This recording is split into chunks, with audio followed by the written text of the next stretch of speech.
Eventually.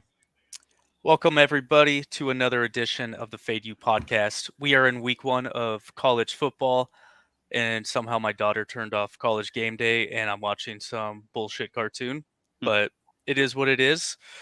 Thanks for joining us. Thanks for the hectic schedule. I think it went from 7 a.m. to Joey saying, I can't make it tomorrow, guys. Sorry. Commitments, that dad life, we get it. You can hear mine in the background. I'm probably gonna get a shoe thrown at me any minute here by my wife. um but yeah, we got Jeff Buff here again. He's gonna be a regular this season. Chaz McLong, you know what, he can hit that ball 300 yards like it's nothing. it's, I've never seen it, but I've heard about it. It's pretty gnarly. I need wind for that. In hazmat suit, he I don't know. He should really be degenerate for life because he goes out drinking last night. Guy doesn't even know anything about fantasy football, but yet that's, I guess, the reason why he's hungover this morning and going to the gym late. I'm sitting here in a hotel room in Palm Springs, and even I find a way to make it work. Anyway, week one, we've all been waiting for this. Last week was a nice little touch. Getting that first game in there. It was really just Florida State, Georgia Tech. That was the only real game last week, and we got a plethora today. We've had a couple good games Thursday, Friday night as well. Anybody capitalize? I know the Fade You boys have been pretty good back-to-back nights, and Buff, you had a pretty sweater last night on Yeah, boy, Stanford Cardinal. that was a barn burner. Absolutely. Some of the decisions that coach made down the stretch made me scratch my head, and I will definitely think twice about being on Stanford in the future. But yeah, happy that we got to the window. Guy kicked like a 40-something yard field goal there with 40-something seconds left to take the game from 10 points back down to 7. So yeah, if you had a Stanford ticket in your pocket, no matter what the number was, because it fluctuated around between 8.5, 9, 9.5. But yeah, we got fortunate. One for the good guys. Awesome. Love to hear it. And on another note, I mean, look, we got this shit figured out. We're streaming again. Got YouTube up. We just needed to pay money. Like, who knew? Who knew you had to pay money to have cool shit happen For for you? goods and services. Who would have Yeah, thought? I I know, know, right? crazy. So, week 0, I guess, caught up on us because we weren't doing shit for 4 months. But we got it figured out, and we're excited. We're excited for a football season. Underway. NFL starts next week. We're gonna have a lot of good things to come. 2, possibly 3 shows every week with all the idiots. Obviously, we're Fade You, but we're all idiots. Like, it's fun, but lot to come. So, fellas, let's just jump right in. What are you looking most forward to this season? I can go first. I can go last. Doesn't really matter. Chase, I haven't heard from you much, so let's start with you. I mean, for the whole season, I'm kind of interested to see how this playoff picture looks. I think it's going to be an interesting dynamic to see how teams bounce in and out of the top 12. I'm really interested with the conference realignments to see how the committees are going to weigh each conference. So, historically, if you play an SEC schedule, you get a lot of credit for beating even bad SEC teams like Vanderbilt. Are they going to weigh that more heavily than they are against an ACC team? Obviously with Florida State losing in the first game of the season, that's going to lessen schedules in the ACC because who do you really play on that side of the fence is going to be the argument. So I think it's going to be really interesting to see how they weigh games. In conference in a Power Five, if they're all created equally, then ACC teams are going to have a bit of an advantage over SEC and Big Ten, who's going to have to play a tougher schedule. So kind of curious how that's going to play out. Yeah, and I mean, I agree. That's definitely what I'm most excited for. 12-team playoff. Like, how can he not be? I think a lot of fans have been wanting this for a long time. I like the breakout. So I mean, really, for those top 4 schools in the past, it's one extra game. Really, in the future of college football, I'm really excited to see, Cinderellas, those higher seeds that somehow start making a run. That's what I'm excited for. Just to bring a little bit more, because last year, and I feel like it's with the portal, this is what we're going to start seeing. You're going to have your Georgias every year, that team, and that might be Ohio State this year. the team that just looks like they're so much better than everybody else. But for the first time in such a long time, I feel like there's parity in college football where it's not like, oh yeah, it's Clemson, Bama. See you in January. Ho hum. Chase, you, like kind of like you when you played golf and you were really good. Ho hum par. I wish I got birdie there. Whatever. Just another par. Fuck me. I Like think I just it's think just the parity comes from everybody being able to pay players. right. Well, that's part of the The portal. problem has been, I'm going to irritate some fans, but Alabama, Clemson, and Georgia have been paying players for 15 years. They just never get prosecuted by the NCAA. So because of that, you gave them an unfair advantage compared to a lot of the other schools. Hey, don't forget about LSU. Shaq came out and said they paid him. Yeah. So I mean, yeah, it's been happening as long as time. It's been happening in the 70s. Oh my God, yeah. I've Long heard time. old, I've heard old guys talk about this growing up my entire life. Like it's nothing new. Nope. It's not a shock. Like I don't have a problem with it. Never had a problem with it. I always wondered why, when I was a kid, like why not? But it's just because of the conglomerate that is the NCAA. They want all the money for themselves. They don't want to share. They're a corrupt organization, and well, it was in their best interest to have Alabama and Georgia good every year. So that was a big reason why they wouldn't get prosecuted. But anyway, that's kind of what I'm looking forward to. And I'm like you. I think there's a lot more parity now. There's teams like Colorado right. that are willing to shell out the money can get some good players. Yeah. How about you, Jeff? What are you looking most forward to? Hopefully something a little different, but well, not really. I'm kind of piggybacking a little bit off Chase, but I'm interested to see, like in week 8, when they start doing the BCS rankings. Now that there's 12 that are going to make the playoff, I'm interested to see how they're going to rank these teams. You know, a lot of out of conference, not a Power 5. Some of the smaller schools that might now have a chance to possibly get into the top 12. This is big for them. They could only lose 2 games, maybe 1 game, and have a good chance of playing in the postseason in the BCS playoffs. So I know that we got our Clemsons and our Alabamas and our, Notre Dames and teams like that. But I'm more interested this year to see how the BCS is going to rate as far as ranking wise some of the non-conference, non-Power 5s, teams like that, to see, are they going to have a legitimate chance, or is this top 12 going to be like all the powerhouses? And yeah, so I'm kind of interested in that. The traveling is definitely interesting me as a handicapper. A lot of do you know who has the longest, like the most miles traveled this season? Probably UCLA. Yeah, UCLA. Yeah, because that's what I'm talking about with the teams that are out that way now joining different conferences. I mean, they have 5 and 6 hour flights back to the East Coast. I mean, you're looking at, a noon game is typically, 9:00 in the morning for somebody out there. Are these kids going to be up and ready to go and hard charging at 9 a.m. for a 12, Eastern time game?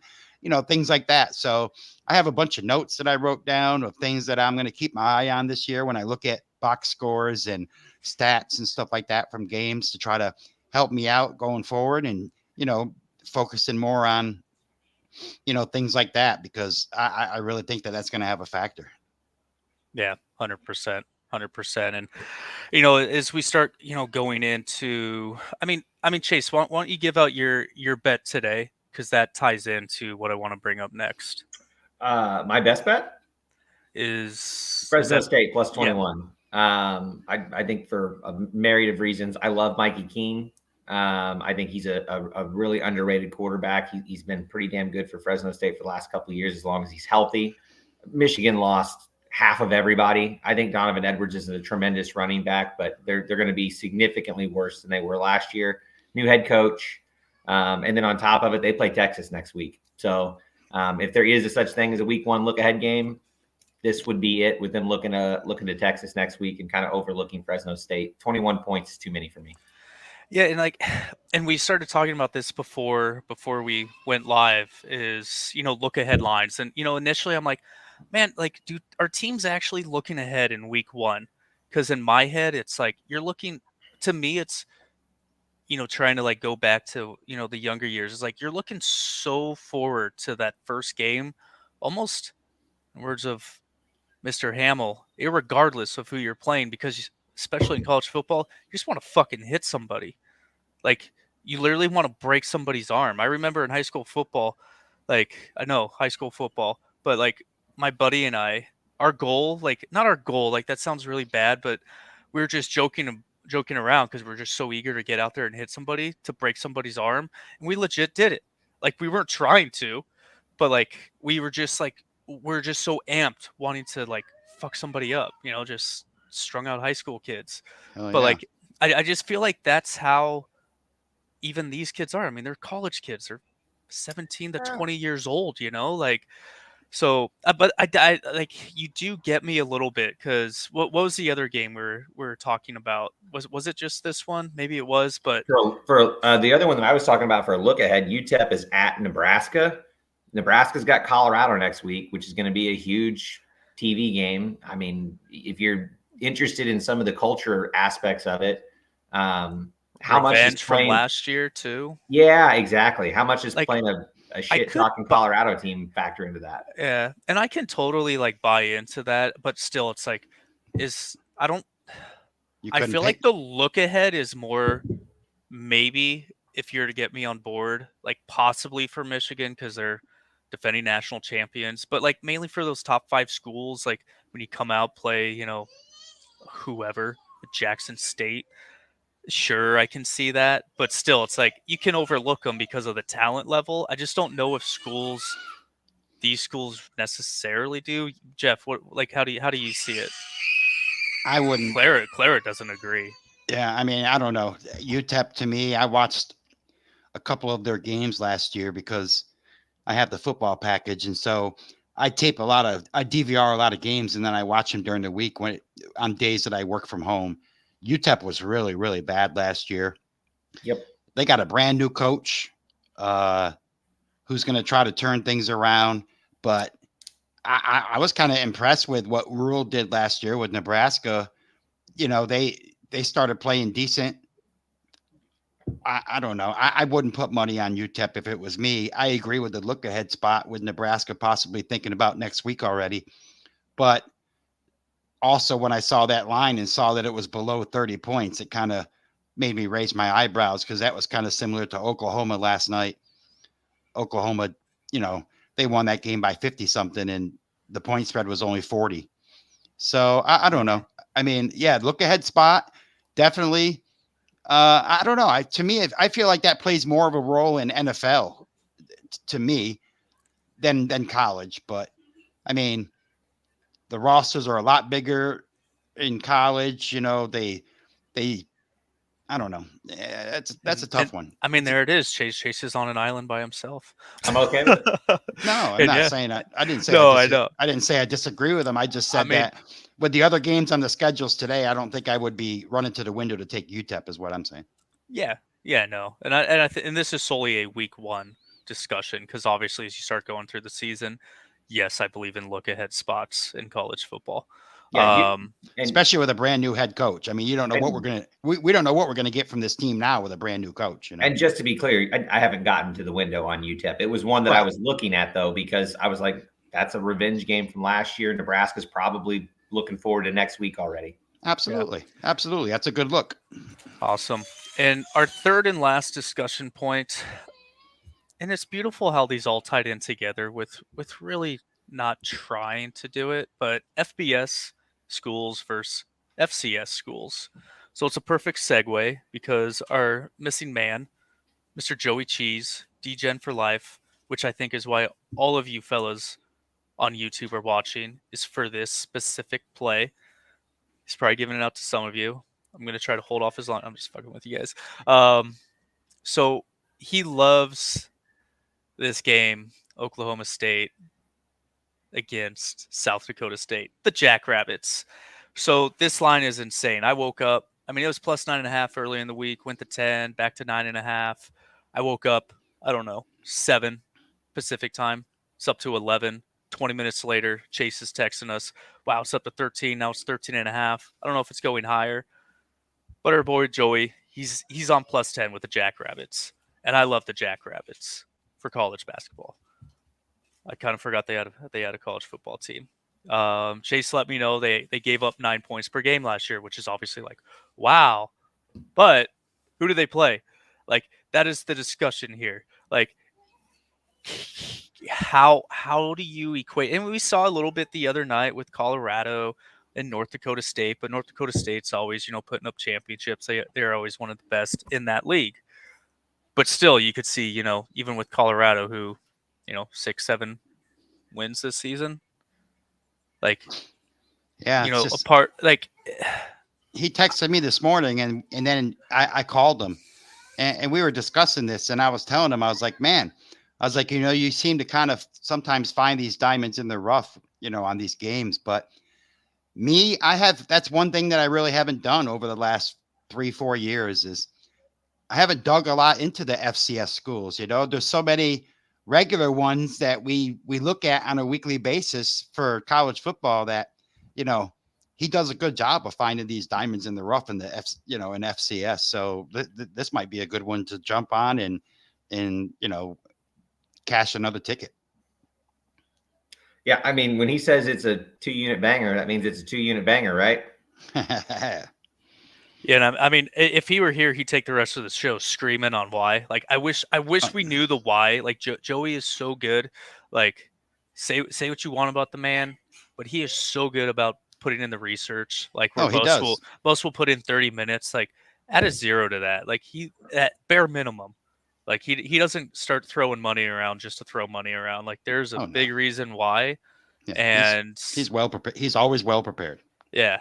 So, like, I wish he gave us the why, but he seemed like he didn't want to go in there. But like, for me, like, I understand they gave up under 10 points a game. Like, that's fantastic. But how the fuck are they supposed to stop Ollie Gordon? Yeah. Like that and even +10, +13, either way, 2-score game. I mean, unless he's breaking off runs, it's going to be a pretty quick game.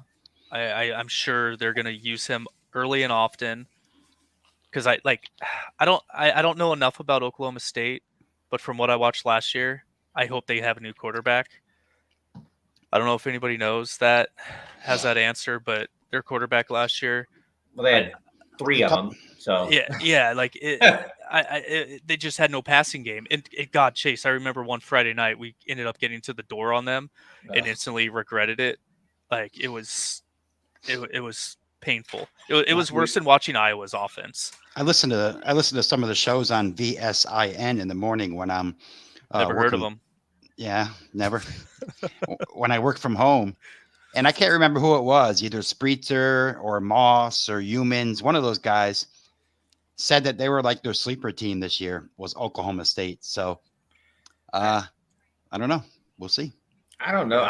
I think it's really hard to tell this early in the season on teams like that. I mean, the biggest difficulty for me in capping week 1 right now, I mean, it's like some of these teams, half the team is gone.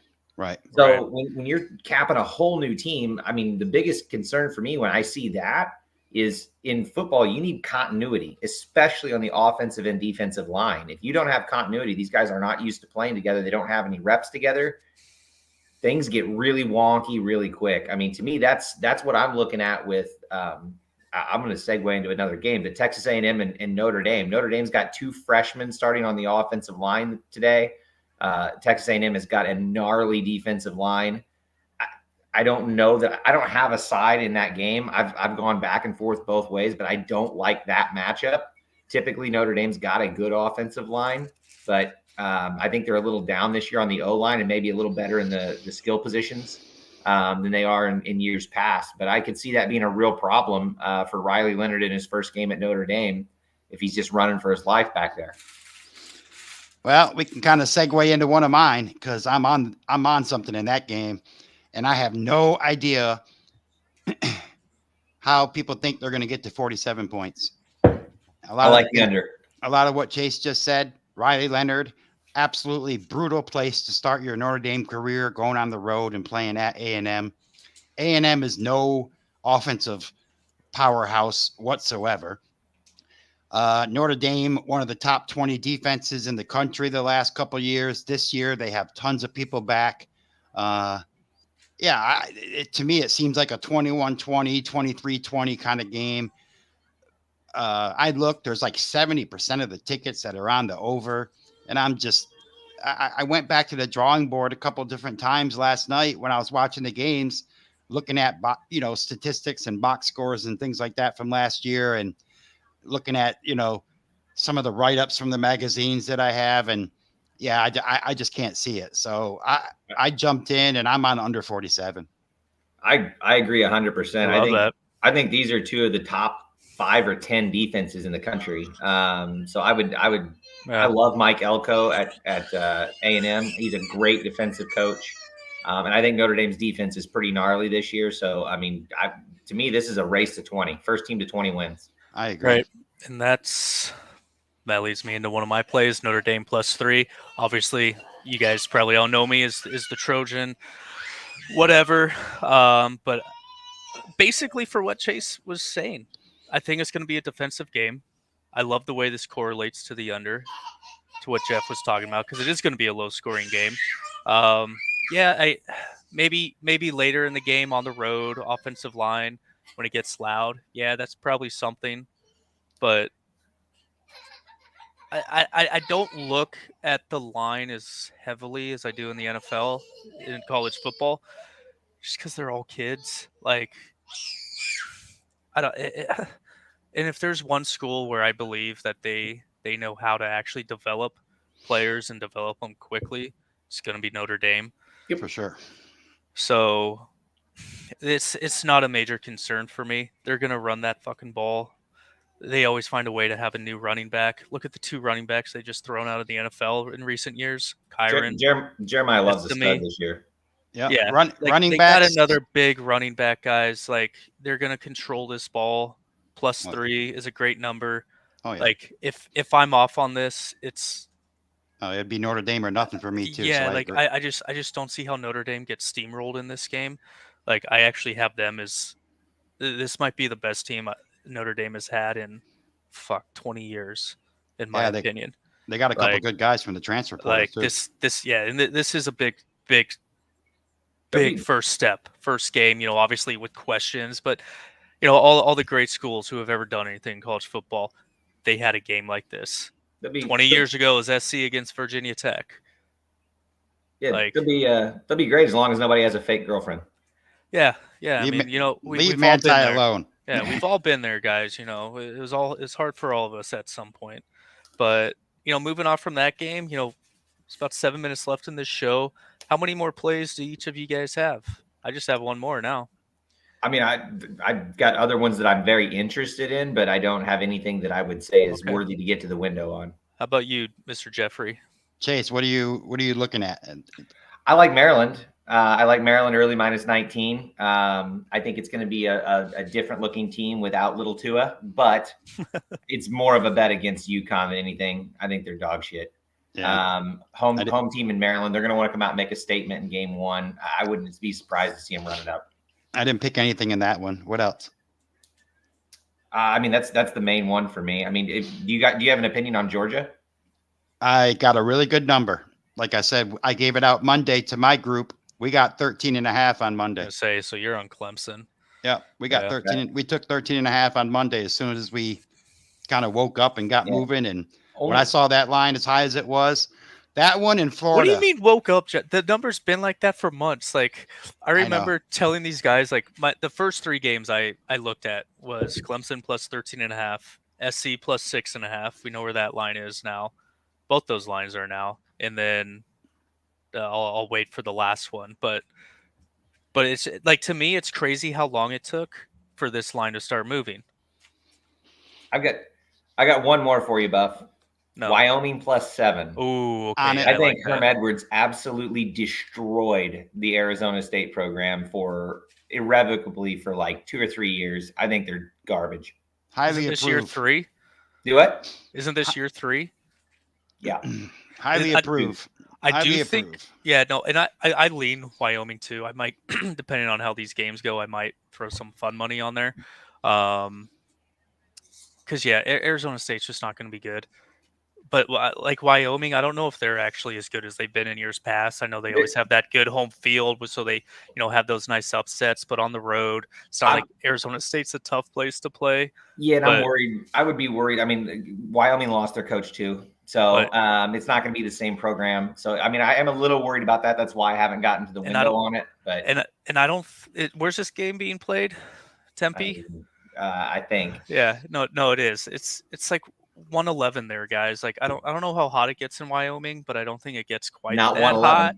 So that's where I kind of draw the flag a little bit. Like this could be tough because before I moved to Arizona, I was a SoCal boy, very used to running in humidity, love humidity. But when I would go run in the dryness, it was much more difficult. I would get fatigued way quicker. Like, I don't think that's talked about as much, especially in climates that you're used to. Like, oh, it's a dry heat. It's the dumbest shit I've ever heard in my life. Like, it is different. You need even more water. Like, it's crazy. Anyway, Jeff, you got another play for us, or was that? I took Florida plus 2.5. All right. At the Swamp, first game of the season. Miami, Cristobal, number one, terrible coach. Decisions he makes are just tough to get on the back of Miami. I think you're going to see some improvement this year with Florida. They brought in a bunch of new coaches, some defensive coordinators, people, transfer portal. Let me see. Where's my write-up? Hold on. I can tell you what I wrote up to the group. No, that's perfect because, guys, I'm on the Gators plus 2.5 too. I've seen people post threes. I saw someone claim +3 on DraftKings. I've been on DraftKings all week. Motherfucker hasn't hit 3. Like, I don't know what these people are talking about. I'll tell you that one of my friends that lives in Vegas texted me on ESPN Bet sometime on Wednesday. Unfortunately, I was working from the building and I couldn't. I work in a government building and I can't bring my cell phone in there.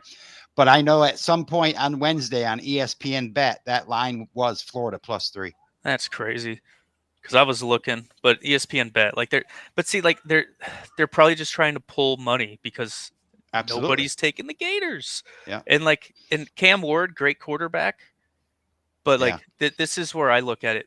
The toughest environment he has played in is probably Oregon. In Oregon, Corvallis, very difficult to play in, very loud.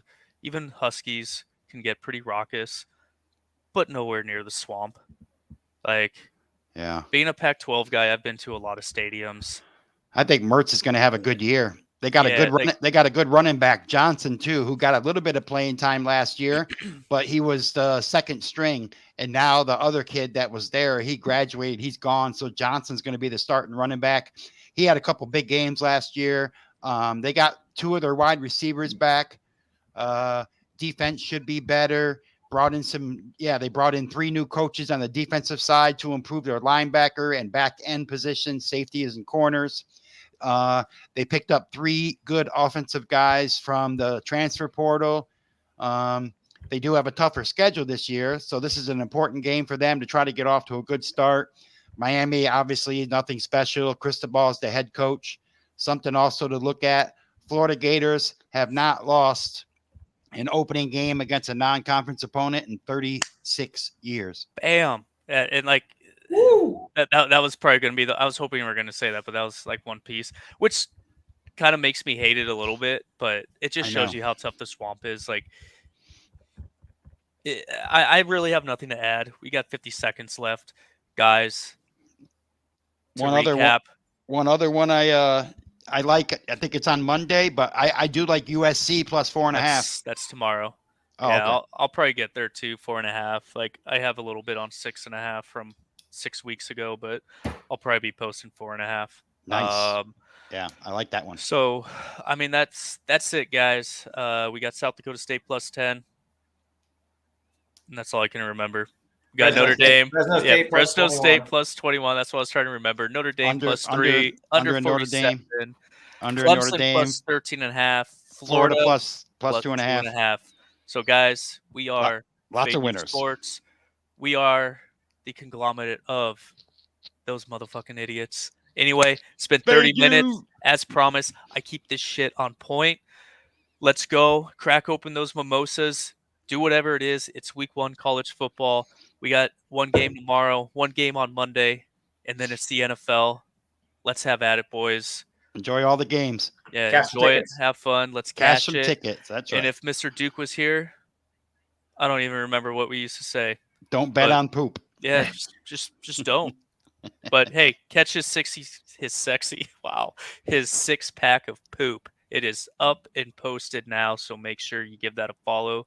It's usually very, a little bit profitable. It's I just fun saw to it. see Duke it. is Yeah, Duke is on one of the same ones as Chase. perfect. Fresno State Bullcock. There we Peace. go.